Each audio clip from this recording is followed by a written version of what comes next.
I can remember, like I say, my first car, and it was an accident, and it was bad. And I'm in the car with this person, and my lieutenant says, "Man, look at that. Don't that look like spaghetti?" This man's head then hit the A-frame of the car. And I'm like, "Man, you joking about this?" Attention all units. Stand by for special assignment. Responders, Mo Vassar and Don Roper. You are requested to report to the microphone. This is Firehouse Chronicles. Proceed when ready. We used to run, try the flame. Now we just let our coffee slow. You wink like you've got secrets only chaos used to know. And I laugh like I believe you, though your stories grow and grow. We used to run, try the flame.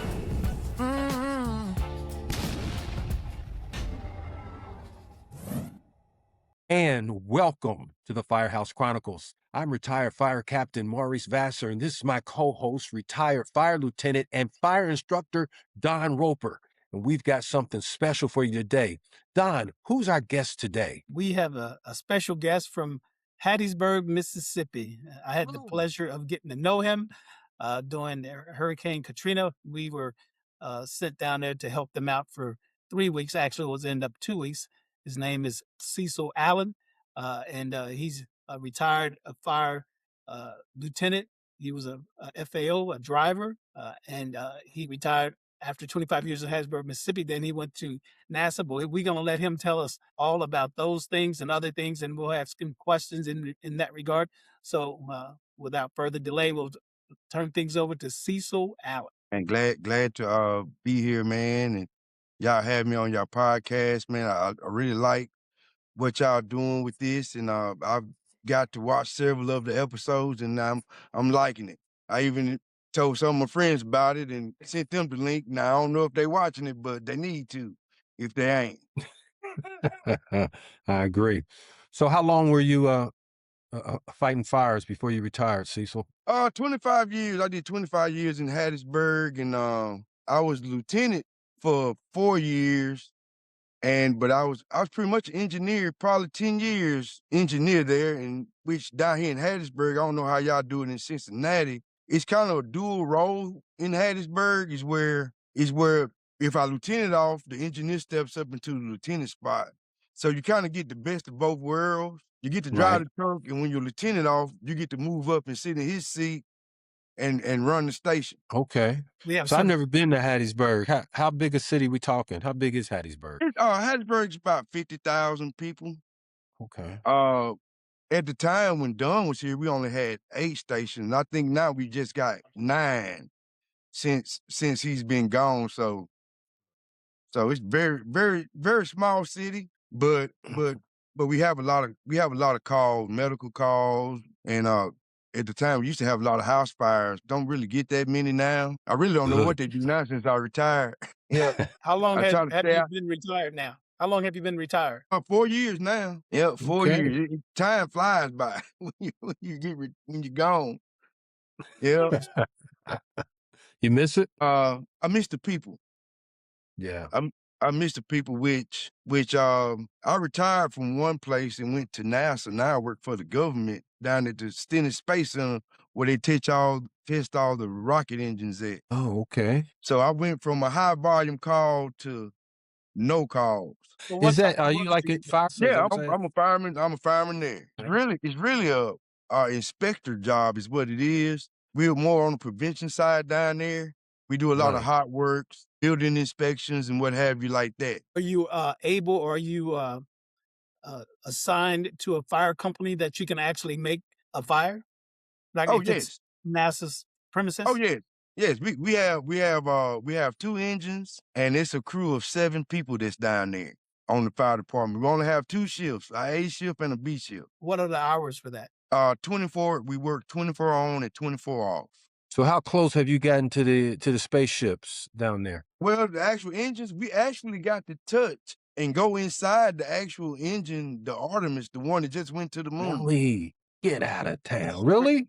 Yeah. They tested that engine right here in Mississippi. And and we got to go inside of the workings of the whole engine. when they was getting ready to test it and fire it off down there. Whoa. Pretty Man, I interesting. would love to see that. Yeah, that's pretty I was interesting. fascinated with that when I was a kid, the rockets and NASA and all that, Yeah.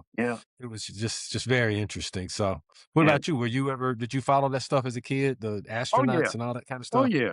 Yeah, Yeah. I did. I did. I never thought I'd be working down there, Yeah. but one of the guys was actually the chief down there and he hired me. I started off part-time, like most firemen do, you find something else to do while you're working.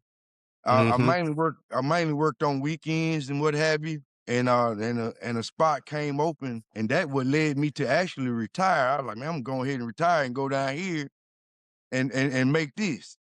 Make some money. Yeah, yeah, yeah. I know in talking to you, and we've been in touch. How long has it been since Katrina? I mean, that was what, 2005? Yeah, I think Whoa. it's 2005. So you're talking about 21 years, and we keep in contact on a regular basis.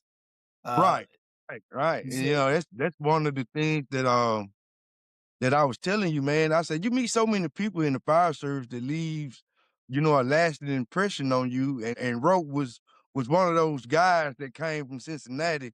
And it was another one that was there. And I think he passed. He fell down the elevator shaft. yeah, Oh Uh, yeah.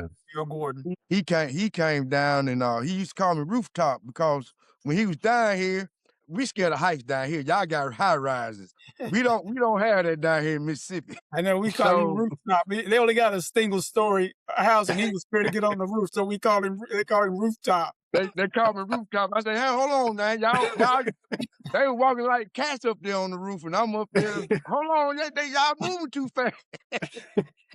That's the true story too, man. That's a On true our off story. day, we worked one day. We had to be at work at 6:15 in Hattiesburg in the morning. That's when your Yep. shift starts. So we would work one and off one. Well, we're used to working one and off too. But on the one day that we were off, we were out, cutting up trees and helping people with their roofs and whatever else we could do. But most of the time, cutting trees off of the buildings and the houses. And I'm talking about, it was some big trees, man. I meant to send you some pictures so you can put them up. But it was interesting. But how did you and I got a chance to and Cedric Large and your cousin McSwain? What did we end up doing when we were down there? Man, Rope was a basketball fanatic. And he was like, man, y'all take me to the basketball court. And at that Right. time, I believe Dunn was at least 50. I was 50. And we young, strong, scrapping men, we all on the basketball court. And one of the guys, Cedric Lloyd, which he just mentioned, he was pretty bold and wanted to challenge Rope. And he went to shoot the ball, and Rope jumped up and packed his ball against the backboard. And I was, he's 50 years old, and you let that 50-year-old man do you like that? And Rope came up with this saying. He said, I don't play with the law, boy. It's only a splendor of what I had the whole Hattiesburg, Mississippi saying. Did he pay you to tell this story? Cecil? No, Have you received any compensation? I just want to know. I told he him not did to not. tell the He story. did not. And that's one of the things that always stuck out with me with Rope. Man, he was just so genuine when he was down here. And man, he had us laughing. And man, he taught me how to drink nasty natties. So I still drink them to this day. He probably doesn't know what that is. I don't know what a nasty now. He's made that. Whatever it is, he just made it up. I never heard it. I lived in Cincinnati my whole life. I never heard of a nasty natty. It's a So what is it, Corona. Don? It's a Corona with a shot of grenadine in it. Oh my God. I had them all He's like, drinking that's it. what we do. This how we do it in Cincinnati. No, that's not true. I had them drinking it, hey, Moby. They're all drinking it. I'm not kidding you. Oh man. But I And tell you, Corona. I drink it to this day. I drink it to It this is day crazy. because of him. He said, this is how we do it in Cincinnati. We was at the Buffalo Oh, Wild Wings. boy. they took We care was of at the Buffalo Wild Wings. True story.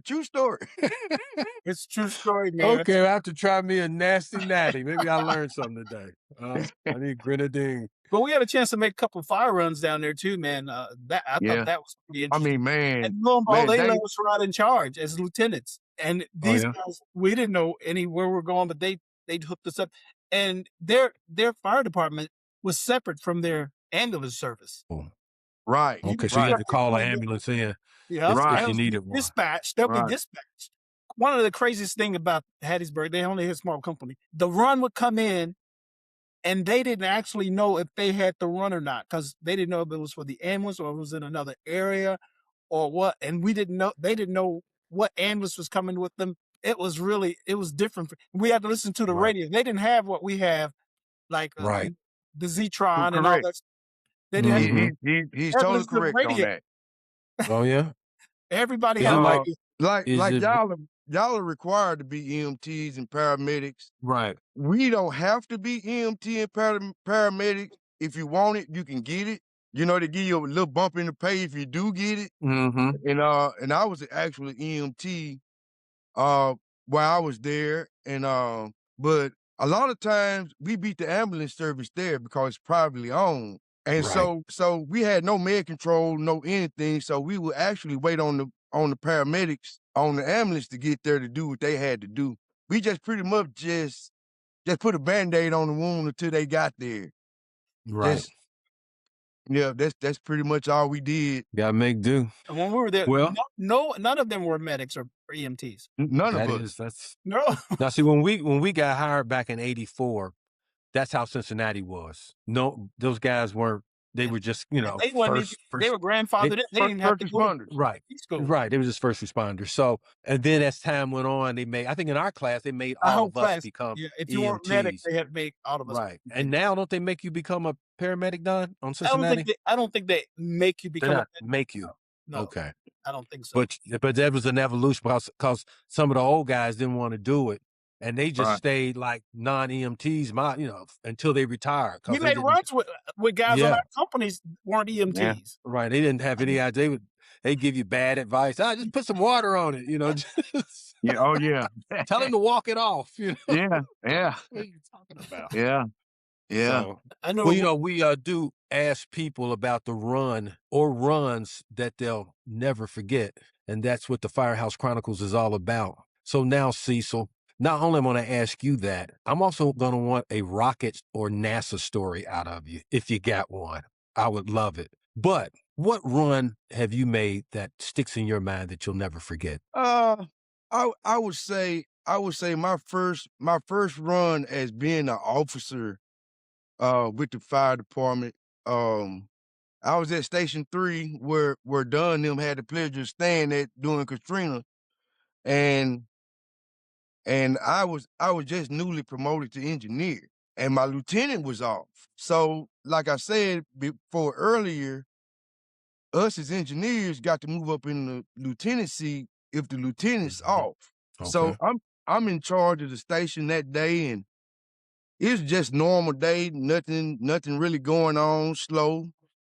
And we got a call that night, uh, and it was a car wreck, a vehicle accident on the interstate. And so we got there and we pull up, and like I say, I'm a new company officer, and the first thing I do when I get on the radio to call it in is, and the guys mess with me to this day that know me. I get on the radio and I said, "Man, Engine 3 is on the scene." Man, I got bodies everywhere. It was it, it was it was horrific, man. It was a bad vehicle accident, man, and people was sprawled all across the interstate. It was Good just a God. carload of people, just Right. everywhere. And they mess with me to this day about that. It was a really bad, I laugh at it. I laugh at it now, but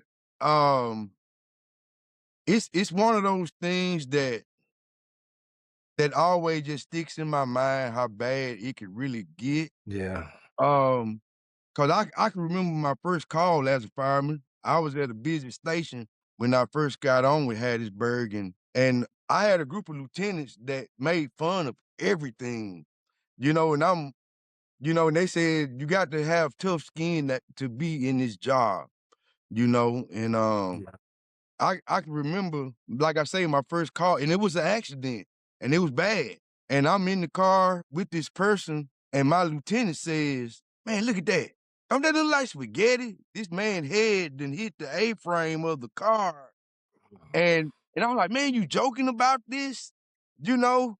He Right. was like, you know, he was like, It's either you go see somebody about it or laugh about it or crack." I don't know about this. But at the time, you knew you don't know. And but yeah, but like I say, the accident was pretty bad. My first time as an officer. That always sticks out in my mind. My first day as an officer. And I get a Yeah. call like that. It was like one of the most. I had to do a report, man. I was like, oh Ooh. my goodness. Yeah, that's a lot of pressure, especially on your first run as a promoted guy. What you're saying about them joking around, I guess they do that nationwide on Cincinnati. Yeah, we Hey, talked I about guess they that call before. it gallows humor.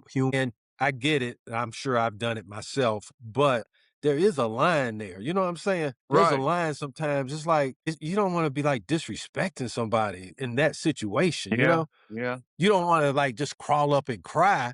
But on the other hand, I don't know. It's It's definitely a complicated. laughing matter. And I think Yeah. we talked about it earlier. Even the guy didn't know it that he said it. I mean, he said it right there. We was in the midst of the whole thing, and he said it. Right. I mean, he was a great lieutenant. Man, taught me a lot of Right. things. Taught me a lot of stuff, man. And he actually taught me how to drive the old trucks. When I come on, it was late Outstanding. 90s. It was Mhm. late 90s when I first come on, and Stick shift. Yeah. I'm driving stick shift, old Mack Mhm. truck. You know, Yep.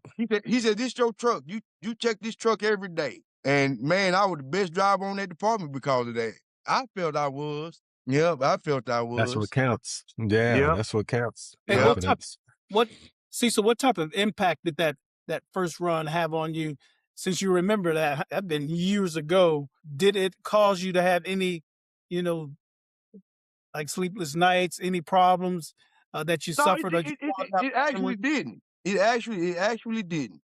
Um, I think him joking with me and making fun of that, it taught me Yeah. a lighter side of, you know, he also said, man, he said a lot of these things, you look at horror movies, if you watch scary pictures, this is stuff you gonna see for real. Yeah, really. It's real. And and That's and true. I looked at it, and it kind of is like a movie, you know. Mhm. Your life as a fireman is like a movie in some sense because you see things, in movies and be like, man, oh, I see that for real. That stuff don't gross me out, you know. Right. No, only problem I got with movies is the fires. I like, man, that's fake. It's smoked Fake is up. all get out. You It see, you see is. them flames, and you see how pretty they look with their SCBA Yeah. on. I like that ain't. Yep. I said that ain't real. That ain't. No, Yeah, that's not even That reality. ain't real. it ain't. They just skipped all the smoke problem in a real fire. These Right. Hollywood fires, they can just wave across the room at somebody and just as long as they don't get touched by the They actual don't even have flame, their they just takes dodge on. They around. walking through the And it is fire. just Yeah. Yeah. ridiculous, right? I had a Yeah. question. I think we touched on just a little bit. How was it when you first came into the fire department? How was the diversity and some of the obstacles maybe that you had to undergo in Hattiesburg, Mississippi, which is definitely southern in the South? Oh man, that's a whole nother story in itself right there. I was the only black guy in my academy class, and which we had small classes down here. We probably 15 or 20 people at a time. But at the time when I come on, I was the only black guy that came on. So I I really didn't have that camaraderie with a lot of the guys because of color. Um, because Hattiesburg is one of those fire departments, and I think when you came down done, we was only at maybe 20 blacks on the whole fire department at that time. How many were there altogether? People, firefighters. 140 maybe. Oh, And we had only 20 blacks at that time. And Mhm. and half of those blacks were the black guys uh that got hired on through what did they call it? That affirmative action. Affirmative action. Yeah. Mhm. Yeah, they were Mhm. guys that had been rejected and called back and said, "Hey, we got to give you this job. Y'all come on and go through the academy," which we had, we staffed our own academies here in Hattiesburg, and man, it was pretty rough. It was it was pretty rough go. I got bounced around as a rookie. I felt like, man, none of the other guys that came on with me get moved like this. They would move me off a whole shift and put me on a different shift. Mhm. Mhm. Yeah, Oh I yeah. could I could actually remember one time I got moved to a shift with a guy, and this guy, he sat me down at the white guy, well, this white guy, and he told me, he said, "Look," he said, "this is what I expect of you. You do this, you do what I tell you to do when I tell you to do it." And I just said, "Yes, sir. Whatever you want me to do, I'll do it." And so I kind of stayed my distance away from him, did my job, came to work every day. And this particular day, we had 3 house fires in like within hours of each other. And we had all the hand lines off the fire truck, and we was only left with a 2.5 inch hose on the truck. We had to unhook and go fight a house fire on the other side of town. We was the only engine company to go over there. And I grabbed that 2.5 and went through that house by myself. And so the next shift, he called me to the kitchen. He said, "Hey, I want to talk to you." And I sat at the table and I didn't know what he wanted to talk about. And he said, "Man," he said, "I misunderstood you." And I was like, "Misunderstood me?"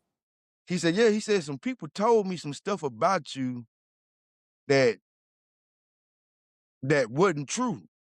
And I was like, "What was that?" They said you was lazy, that you was sorry, but you showed me something that day we had those fires. They was totally wrong about you, and I want to apologize to you.